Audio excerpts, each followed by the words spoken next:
todavía lo pone más grande. Entonces me parece a mí, de manera muy personal, y en mi opinión, valga la redundancia, muy subjetiva, lo veo muy interesante y lo veo importante que la Biblia mencione esto. Ya traumático para la hermana Nelis decir yo fallo en el 2025 o en el 2026 y las personas que están en la Biblia nunca fallaron. Entonces las personas que Dios escogió nunca cometieron un error, lo que significa que en el momento en que yo cometo un error, hermano Félix, yo quedo descalificado. Pero tenemos que la esperanza, no es que yo los mando a fallar con esto, pero al menos tenemos la esperanza de que si fallamos, tenemos un abogado, se llama Jesucristo. Y es lo mismo que pasa aquí. Si usted ya conoce la historia de Nínive, de Jonás, permítame resumirle unos asuntos que yo quiero tomar en cuenta en esta historia. El Señor habla a Jonás. Amén. Jonás era un profeta de Dios.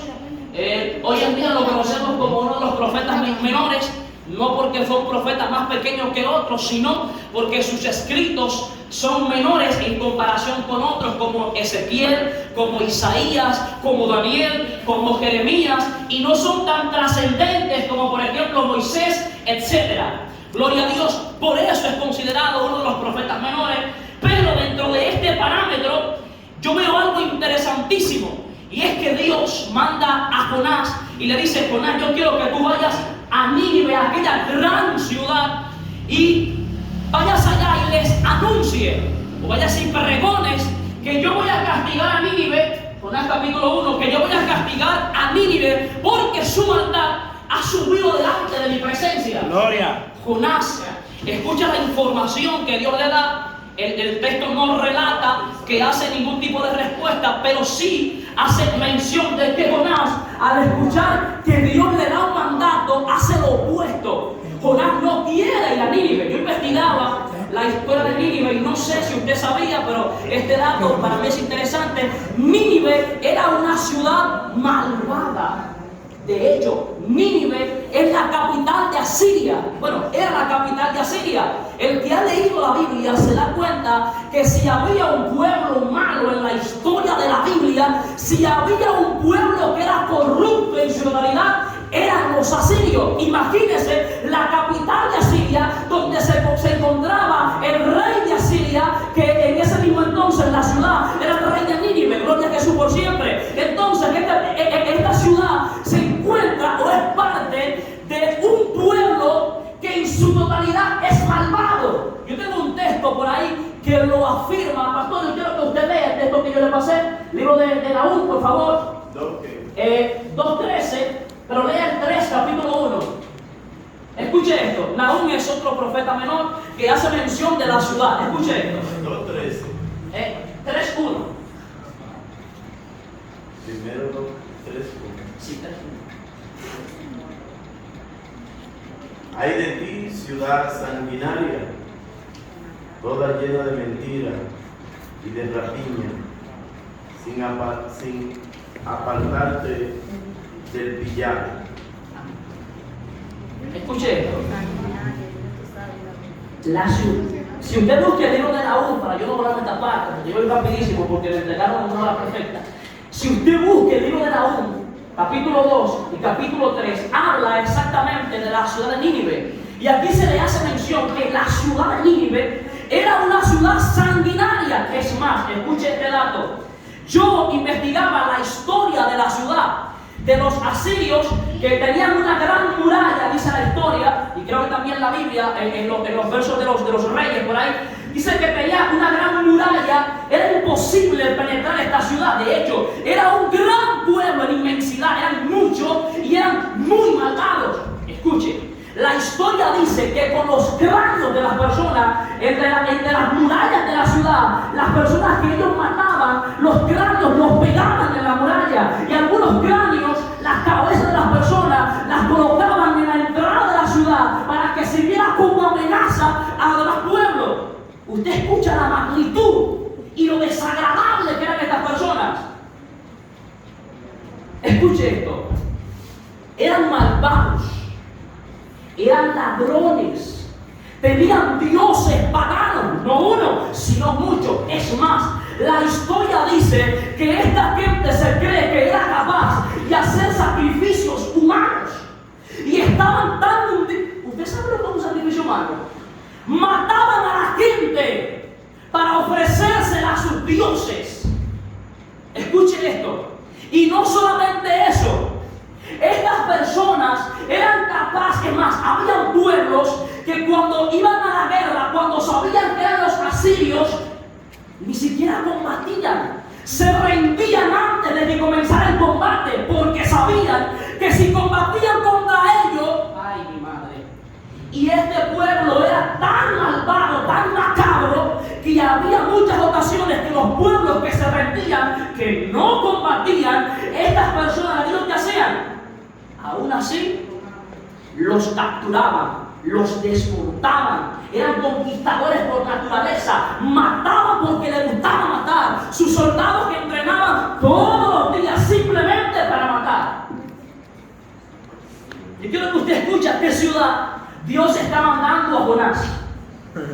Que usted sepa, porque es muy fácil de decir, Jonás desobedeció a Dios. Y Jonás no quiso obedecer a Dios. Jonás sabía que en Nínive mataban a los profetas, que en Nínive no sentía respeto por nadie, que en Nínive le cortaban la cabeza a la gente, lo descuartizaba, viendo coyuntura por coyuntura, la gente era mala. Amén. Cuando Jonás escucha esto, Jonás dijo, yo no voy para Nínive, yo no voy para Tarsis. Fue a Jope. El Jope dice la Biblia que compra un boleto y se va a Tarsis. Y cuando va camino en el mar, Dios levanta una gran tempestad en el mar. Es más, la Biblia dice que la tempestad fue tan grande que los marineros, aún siendo experimentados, sentían que la barca se iba a romper. Escuchen la magnitud de la tormenta. Y comenzaron, lo que tenían en la barca, comenzaron a tirarlo al mar. Lo comenzaron a tirar al mar para que estuviese más ligera y poder llevar el barco a la orilla. Jonás estaba durmiendo y ellos comienzan a orar a sus dioses, porque la gente tenía muchos dioses por costumbre.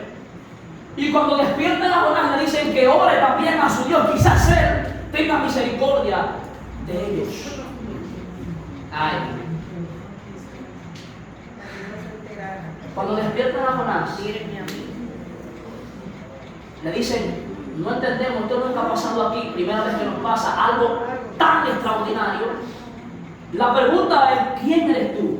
¿De dónde tú vienes? ¿Y cuál es tu oficio? Y Jonás le dice, yo soy hebreo. ¿Y cuál es tu oficio? Y le dice, yo temo al Dios vivo, al Dios de Israel, que hizo los cielos, que hizo los mares y que hizo la tierra. Escuche esto. Jonás le confiesa que está huyendo de la presencia de Dios, del Dios que hizo el mar. Pero Jonás se encuentra en el mar. La gente se aterró porque imagínense esto. Yo le estoy corriendo al que hizo el mar, pero entonces yo me encuentro en el mar. Yo me encuentro en una esfera tan grande. Yo me encuentro en este amplio mar. Y donde yo estoy es exactamente en el terreno del que lo creó. Yo imagino que la gente digo, nos vamos a morir toditos aquí. Entonces, Jonás, ¿qué hacemos? Y Jonás le dijo, la única solución es que me arrojen al mar. Esta gente tuvo miedo, no temor en sí, sino tuvo miedo. Y lo que hizo fue que comenzó a remar hasta querer salir a la orilla. Pero como vieron que era imposible, mi tía, pidieron perdón al Dios de Jonás, dice la Biblia, de esta Biblia, y lanzaron a Jonás al mar. En ese momento, Dios tenía un gran pez, dice la Biblia, yo no sé, una ballena, un tiburón ballena. El punto es, la Biblia me dice que Dios preparó un gran pez, y yo así prefiero narrarlo. Dios preparó un gran pez que se tragó a Jonás.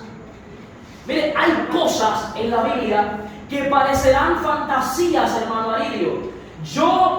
En lo humano, no se puede comprender cómo un ser humano puede durar 3 días en el vientre, no solamente de un pez, sino de cualquier ser vivo. De hecho, lo que usted se come hoy, mañana va y lo lleva al baño. El punto es que Jonás está 3 días dentro de un gran pez, dice la Biblia, y Jonás no se muere, Jonás no se deshace, Jonás no se asfixia.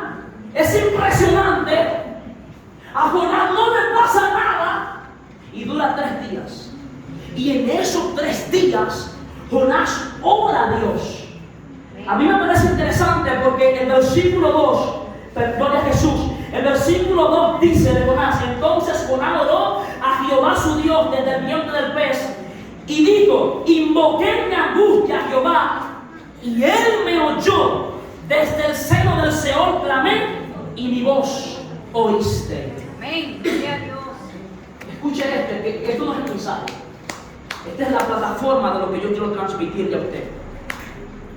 En ese momento, sí, ríase, pero es así. En ese momento, el pez vomita a Jonás, dice la Biblia. Y aquí comienza la historia. Aquí comienza lo que yo quiero enseñarle, o más bien compartir con mis hermanos. Escuche esto. La ciudad de Nínive era tan grande, dice la Escritura, que tenía un lapso de 3 días. O sea, Jonás entra en la ciudad y para poder andar en la ciudad, hermano Aridio, a pie predicando, para poder andar en la ciudad completa, necesitó 3 días. Ahora escuche algo, hermana Jorgina, que me parece interesante. Jonás daba un solo mensaje, dice esta Biblia. Jonás solamente le decía a los ninivitas: en 40 días Dios destruirá a Nínive. Nada más. Y volvía y pregonaba y gritaba: en 40 días Nínive será destruido. Y Jonás no dijo más nada y volvía: y en 40 días Nínive será destruido. Y se acabó. Gloria a Dios.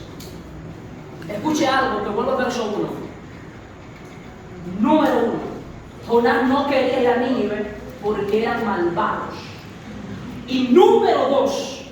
Jonás no quería que Dios perdonara a Nínive. Gloria. Jonás quería que Dios destruyera a Nínive. Por eso Jonás no va con un mensaje de esperanza, sino que Jonás va con un mensaje de juicio. Nínive será destruido. No le dice a nadie: arrepiéntanse. No le dice a nadie: abandonen sus malos caminos, renuncien al pecado. Le dice: Jehová dijo que los va a destruir y ya. Les digo una cosa, algunas veces, algunos también hemos sido Jonás.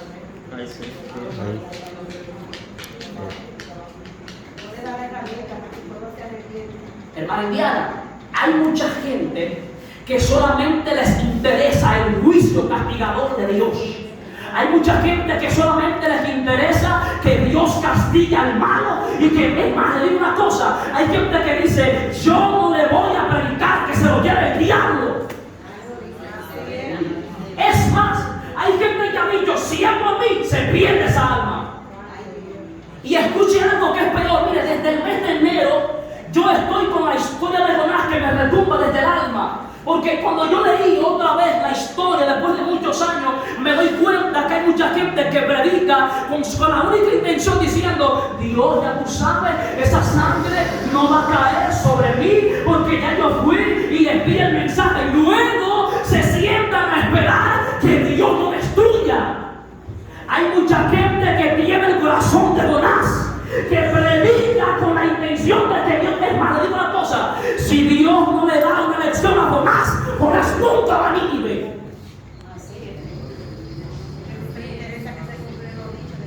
Ay, Dios mío. Amén. Escuche esto. Jonás va a Nínive y dicta el juicio de Dios sin un mensaje de esperanza. Lo que dice la Biblia, la narrativa bíblica dice esto: Jonás transmite un mensaje de juicio, pero no un mensaje de esperanza. Y lo terrible es que Jonás da el mensaje y luego se sienta, pastor, a esperar a ver qué pasa con la ciudad. Lo que Jonás no sabía era que aquel gran pueblo malvado, Dios, escuche algo, el mensaje de Jonás para ellos fue tan contundente que llegó a oídos del rey. Y el rey, dice la Biblia, se quitó sus ropas de lino Oiga esto, qué interesante. En señal de humillación, se vistió de cilicio, no se lo dijo a Jonás, le dijo al pueblo: convóqueme a todo el mundo de ayuno durante 3 días. Escuche, yo lo voy a leer, que esto es demasiado poderoso. Escuche algo, gloria a Jesús. E hizo proclamar, Jonás capítulo 3, verso 7, e hizo proclamar y anunciar en Nínive por mandato del rey y de sus grandes, diciendo: hombres y animales, bueyes y ovejas, no gusten cosa alguna, no se les dé alimento ni beban agua. Pero escuche esto, que no lo hicieron por amor al arte. Escuche que dice el verso 8: sino cúbrase de cilicio hombres y animales, y clamen a Dios fuertemente, y conviértase cada uno de su mal camino, de la rapiña que hay en sus manos. ¿Quién sabe si se volverá y se arrepentirá Dios y se apartará del ardor de su vida, y no pereceremos? Escucha algo. Jonás lleva un mensaje de juicio. Dios toca al rey de Nínive, y el rey de Nínive dice: si este mensaje es cierto, no se... ¡Wow! Dios mío, escuche, no, espérese, que ya me llegó un rema. Escuche esto. El rey dice, sí, un rema: los hombres, las mujeres y también los animales. Mi tía quiere decir que la gallina durante esos días no comió maíz ni tampoco bebió agua. Quiere decir que las vacas, el rey dijo: prefiero que se mueran y no que Dios los castigue. Gloria a Dios. Wow. La historia de Samuel dice, Dios mío, la historia de Samuel dice que Dios manda a Saúl a que elimine una ciudad. Escuche esto, pastor, que elimine una ciudad. Cuando Samuel llega a la ciudad, Saúl perdona la vida de quién? Del rey. ¿Y de quién más? De los animales. Ay, Dios mío. ¿Alguien entendió el símbolo? Claro. Perdonó la vida del rey y la de los animales más gordos. Cuando pasa con Nínive, Dios vio lo que pasó en el tiempo de Saúl y dijo: Dios, este rey corrupto fue más santo que el siervo que yo vi, y aún los animales lo convocó de ayuno. ¡Wow! Dios mío. ¿Alguien entendió la conexión? Saúl es desechado del reinado porque perdona la vida del rey y la de los animales. Este rey alcanzó misericordia porque él se humilló al pueblo y aún los animales.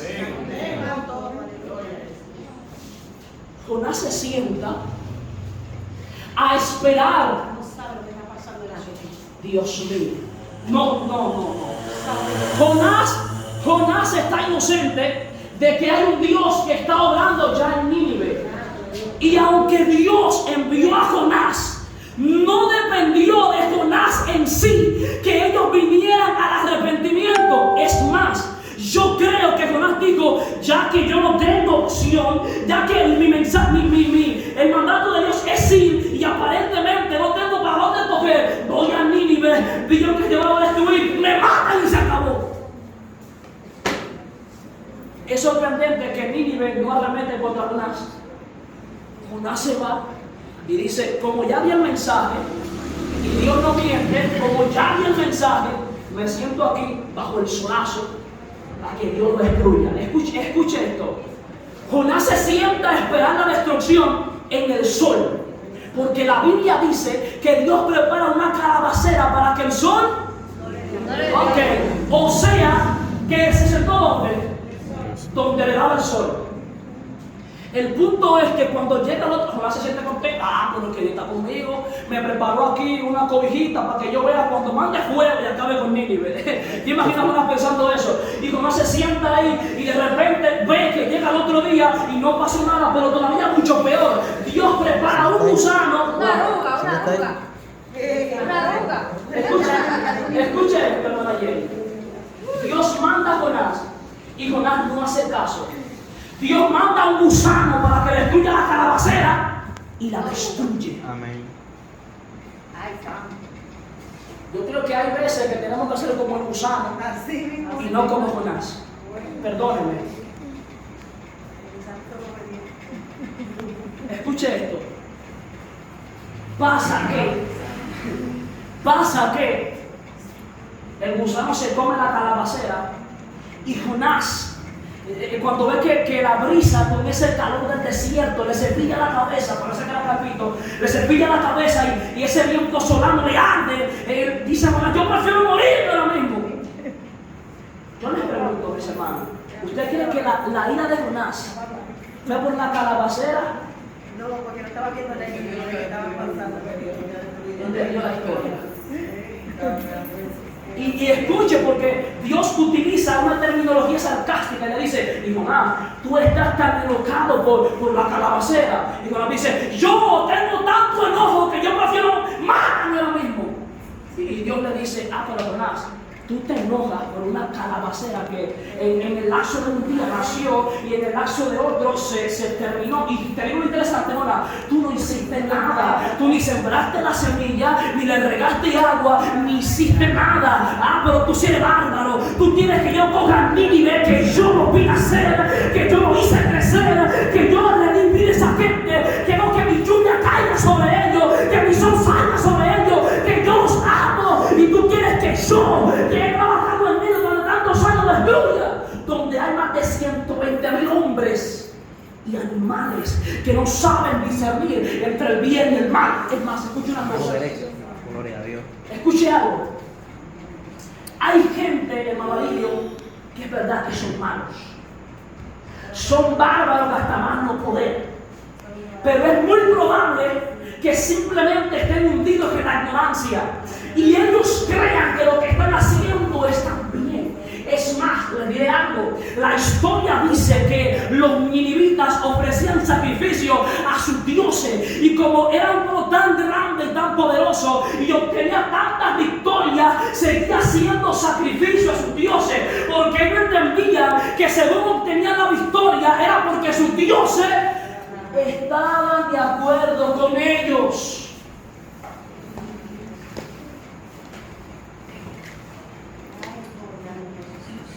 Hay que admitir que en algún momento hemos sido Jonás.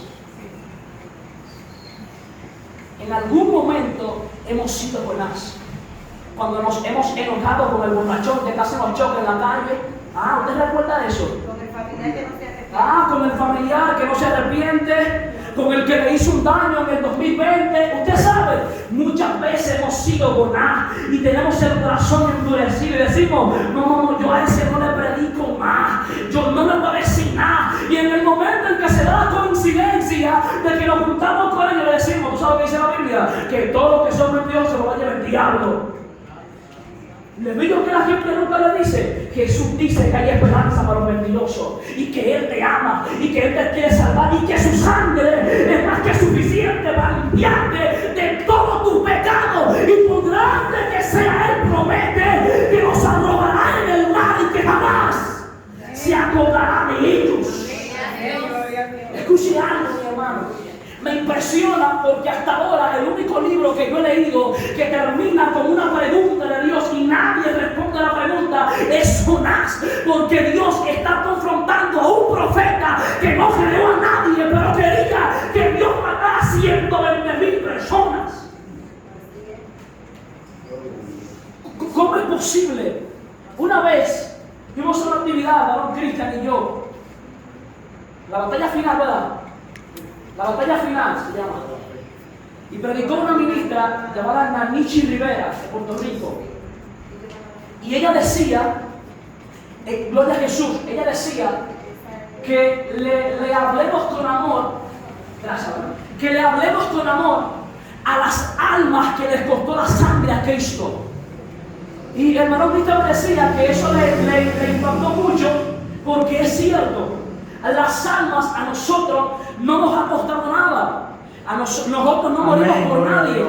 Es más, le digo una cosa, nosotros somos capaces de que nos dan 5 meses y no ayunamos por nadie. Es más, somos capaces de que se nos pasan años y se nos olvida, solamente nos acordamos de llorar por los perdidos en los cultos de oración, pero en la casa no oramos por nadie. Cuando venimos, mira Jesús, cuando venimos a la iglesia y decimos yo voy para la iglesia a orar, simplemente sabiduría, úsame con los dones, dame tu unción, lléname de gloria. Y nadie ora por los perdidos en la casa. Esto es un error muy grande, porque la Biblia dice: vayan y prediquen a todo el mundo. Amén. Así es. Lo que a Jesucristo le costó, a la iglesia tiene que dolerle. Amén. Lo que a Cristo le costó su sangre, la iglesia tiene que sentirlo. Cada vez que hay un borracho en la calle, la iglesia tiene que sentirse mal. Cada vez que una gente está perdida, trabajando, fumando, vendiendo droga, la iglesia tiene que dolerle, porque la iglesia es la representación de Cristo. Y si a la iglesia no le duele, mi hermano, al mundo menos. Hermano, le digo una cosa: cuando el mundo encuentra a una persona robando, ¿Dios qué hace? Lo matan. Y le digo que dicen ellos: ese merece la muerte. Y le digo a un pastor que dice mucho cristiano: es verdad, que lo maten, que te maten al hijo tuyo, a ver si es bueno. Sí. ¿Usted entendió? Claro, como ese es Nínive, y como Nínive es mala, como Nínive es corrupta, que se la lleva el diablo. ¡No! El mensaje a Nínive es que hay esperanza para ellos. El mensaje a Nínive es que el Señor puede cambiar más, es que Dios puede, ese corazón endurecido, mandarlo para perdonarlo, para transformar. La iglesia tiene que entender que cuando la Biblia habla de que la sangre de aquel al que tú no le prediques va a caer sobre ti, es para que tú te apercibas y tú digas: yo tengo que cuidarme y tengo que amar la verdad del evangelio para predicarles a otros, no para que lo tomes como excusa, para simplemente predicar desde el odio, desde la arrogancia, para predicar desde la raíz de maldad que está en el corazón. Porque el que ama las almas le predica con amor, le dice la verdad. Hay un juicio que viene, pero que sucia en la salida. Hay una condenación, pero que sucia la solución. Hay perdición, pero Cristo es la vida. Porque es fácil acusar al que está mal, hasta que yo soy el que está mal. Hermano, le digo una cosa: Jonás se pareció a Nínive. Cuando Dios le dijo: Jonás, vete a Nínive, y se fue para Tarsis. Ahora yo pregunto: Jonás, ¿cuál de los dos es diferente? ¿Tú te desobedeciste o él te desobedece? ¿Cuál es la diferencia? Acabamos la misma posición. Ahora se... ¡Wow! Gracias, Diana. Ahora Jonás ve lo que es la misericordia. Cuando merecía ahogarse en el mar, cuando lo tiraron, y Dios le da una oportunidad. Ahora Jonás tiene que entender que de la misma manera que yo tuve la oportunidad, Nínive merece la oportunidad. Y el mismo Dios que perdonó a Jonás es capaz de perdonar a Nínive. Le digo: ¿por qué, iglesia? Porque usted también fue corrupta, usted también en la calle era borracho, era delincuente, muchos vendían droga, eran asesinos, atracadores. Llegó Jesús y lo cambió. Y cuando yo veo al que vende droga, digo: se lo va a llevar el diablo. ¡No! Y a ti no te lleva el diablo. No, a mí no, porque yo soy cristiano, ¿verdad? Pero tú también veas como ellos, predícale. Amén. Escuchen algo. Cuando es usted quiere que el gran perro vomite en tierra firme. Ay, Jehová, gracias, porque yo clamé a Jehová desde el Seol y Dios me oyó. Wow, Dios me oyó. Nínive también clamó a Jehová y Jehová lo excusó y lo perdonó. Amén. Yo no sé si alguien está entendiendo la similitud que hay entre Jonás y Nínive. De repente, es verdad, es un profeta de Dios, es un siervo de Dios, sirve a Dios, pero en un momento mete los pies en el mismo zapato y no le sirve, porque hace lo mismo. Y Jehová tiene que tener compasión de él, porque si no se ahoga. Pastor, lo que yo quiero que la iglesia entienda es que el mismo que va a Nínive en algún momento hace lo mismo que hizo Nínive. El problema de mucha gente, perdónenme, dentro de la iglesia, usted me perdona porque estamos dentro de la iglesia, el problema de mucha gente es que cuando fallamos queremos misericordia, cuando fallamos queremos perdón, cuando fallamos queremos redención, pero cuando otro falla, se lo ponemos en un carrito y le decimos: bye bye, el diablo te espera. ¿Qué pasó? ¿Qué pasó? Que no ponga la calabacera a nosotros. Ay, Jehová. Y Jehová le pone la calabaza. Ay, Jesucristo, usted no hizo nada por ella y se queja cuando se la quitan. ¿Alguien entendió? Amén. No tendré yo piedad de Nínive, aquella gran ciudad, donde hay más de 120,000 personas que no saben discernir entre su mano derecha y su mano izquierda y muchos animales.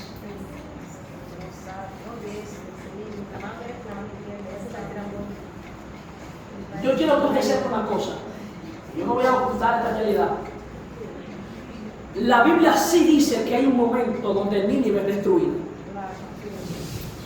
La Biblia sí enseña que en un momento Dios envía el juicio que en el tiempo de Jonás le sentenció. Porque el pastor, ¿usted lo tiene ahí? Nahum capítulo 2, versículo 13. Por favor, para no dejarlo pasar por alto. Nínive vuelve y se corrompe. Ay, gloria a Dios. Peor que la primera vez. Ay, Padre. No quiero omitir esa realidad. Lo que yo quiero que usted, pastor, lo que yo quiero que usted entienda es que no pasó cuando lo dictó Jonás. Porque el mensaje hacia Nínive a mí me da a pensar en mi limitado cerebro, que a veces no quisiera saber un poquito más, pero no puedo porque Dios me lo impide en el momento. Pero me da a sentir que el mensaje hacia Nínive no era solamente para Nínive, era que Dios quería curar un odio que había dentro de Jonás por las naciones que eran malvadas. Y la iglesia tiene que entender que ella no fue llamada a odiar, que no fue llamada a condenar, que no fue llamada a enjuiciar, que la iglesia fue llamada a restaurar, a levantar, a sanar, a construir, a ayudar, a extender la mano a los caídos, a los perdidos, a los necesitados, a los esclavos. La iglesia está para dar vida y no para dar muerte. Nahum 2:3. Heme aquí contra ti, dice Jehová de los ejércitos. Encenderé y reduciré a humo tus carros, y espada devorará tus leoncillos, y cortaré de la tierra tu robo, y nunca más se oirá la voz de tus mensajeros. Destrucción total de Nínive. Dios. Mis hermanos, el profeta Nahum, un aproximado, no estoy seguro, creo que 150 años después, 150 años, ok, gracias hermana Diana, por favor, un aproximado de 150 años después, Dios lo usa para dictar una profecía que no es nueva. Una profecía que, escuche, usted, la Biblia, así que la Biblia dice que el hacha está puesta a la raíz. Es una sentencia de juicio de parte de Dios. El hacha está puesta a la raíz del árbol. Y el árbol que no da fruto, ¿qué dice? Será cortado. Yo pregunto ahora, ¿el hacha la pone usted o el hacha la pone Dios? Dios. ¿Quién puso el hacha? Dios. El problema, Natalie, es que hay mucha gente que está tomando el hacha que tiene Dios y está cortando el árbol y no le está dando el tiempo que necesita para que dé los frutos. Escuche una cosa, cuando usted siembra un plátano, el plátano crece y está grande, Indiana, pues no tiene racimo de plátano, y llega un momento que comienza a florecer el plátano. Hay gente que antes de que comience a florecer, córtamela. Lo sentencian antes de tiempo. Y les digo una cosa, hermana Mary, esa sangre sí va a caer sobre usted. Sí. Por eso Jesucristo dijo Si el trigo y la cizaña por Dios crecieron juntos, déjenlo quieto. Pero Señor, es que este está corrompido, déjalo quieto. Pero es que este es mentira, déjalo quieto. Pero Señor, es que déjalo tranquilo. Pero Jehová, déjalo tranquilo. Señor, ¿por qué? Porque en el día del fin, los que están capacitados para sacar lo bueno y lo malo son mis ángeles. Está diciendo, el juicio que sentencia la tierra a través de la palabra está en las manos y la boca de Dios y no en el hombre. Por eso cuando el hombre corta un árbol y lo corta antes de tiempo, porque el hombre es destructor, cuando corta ese árbol, Dios dice, por cuanto esto hiciste, esa sangre caerá sobre ti. Jehová, ¿qué lo hacía? Si no daba fruto, quítale las cosas que están impidiéndolo, riégalo, aliméntalo, y si no da fruto, déjamelo a mí, que ese trabajo no es tuyo. Por eso Pablo dijo, yo regué y Apolo sembró, pero el crecimiento te lo da Dios. No entendí lo que tú dijiste. Estoy diciendo que yo lancé la semilla. Si creció, es asunto de Dios. Si regó, es asunto de Dios y de Él. No es asunto mío. Porque Él hace crecer. Amén. Él hace que dé fruto. Amén. Por favor, no sea Jonás. No sea Jonás. En este sentido bíblico histórico que les mencioné, por favor, no sea Jonás. El juicio no es suyo, el juicio es de Dios. Levante su mano conmigo al cielo y diga, Padre, gracias. Gracias, Señor. Gracias, Jesús. Tu palabra fue dicha, Dios. Te rogué tu revelación y tu revelación me has dado. Padre, gracias.